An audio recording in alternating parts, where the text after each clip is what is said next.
ಮಹಾಭಾರತದಲ್ಲಿ ಬರುವಂಥ ಒಂದು ಸಣ್ಣ ಘಟನೆ ಇದು. ಒಮ್ಮೆ ಧರ್ಮರಾಯ ರಾಜಸಭೆಯಲ್ಲಿ ಕೆಲಸದಲ್ಲಿ ನಿರತನಾಗಿರ್ತಾನೆ. ಇದೇ ಸಂದರ್ಭದಲ್ಲಿ ಒಬ್ಬ ಭಿಕ್ಷುಕ ಭಿಕ್ಷೆ ಕೇಳ್ತಾ ಧರ್ಮರಾಯನ ಬಳಿಗೆ ಬರ್ತಾನೆ. ಕೆಲಸದಲ್ಲಿ ನಿರತನಾಗಿರೋದ್ರಿಂದ ಧರ್ಮರಾಯ ಆ ಭಿಕ್ಷುಕನಿಗೆ ನಾಳೆ ಬರೋದಕ್ಕೆ ಹೇಳ್ತಾನೆ.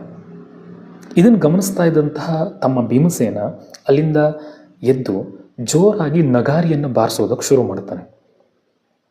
ತನ್ನ ತಮ್ಮನ ವರ್ತನೆಯನ್ನು ಗಮನಿಸಿದಂತಹ ಧರ್ಮರಾಯ ತಮ್ಮನ ಬಳಿ ಕೇಳ್ತಾನೆ, ತಮ್ಮ ಯಾಕೆ ನಗಾರಿ ಬಾರಿಸ್ತಾ ಇದೀಯಾ ಅಂತ.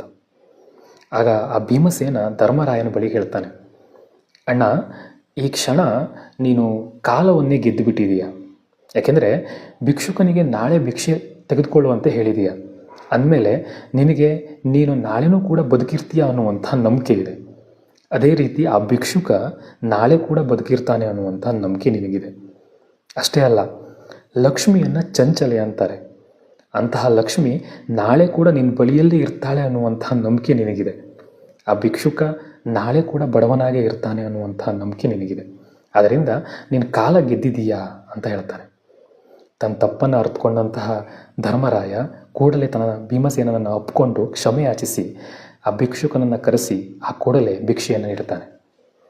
ಇದರಿಂದ ನಾವು ಅರ್ಥ ಮಾಡ್ಕೊಳ್ಳುವಂಥದ್ದು ಏನು ಅಂದರೆ, ಯಾವುದೇ ಕೆಲಸವನ್ನು ನಾಳೆ ಮಾಡಿದರಾಯಿತು ಅಥವಾ ನಾಡಿದ್ದು ಮಾಡಿದರಾಯಿತು ಅಂತ ತಪ್ಪಿಸಿಕೊಳ್ಳೋದ್ರ ಬದಲು ಎಷ್ಟು ಸಾಧ್ಯವೋ ಅಷ್ಟು ಕೆಲಸಗಳನ್ನು ಇಂದೇ ಮಾಡಿ ಮುಗಿಸುವಂತಹ ಒಂದು ಗುರಿಯನ್ನು ಇಟ್ಕೊಳ್ಳೋಣ.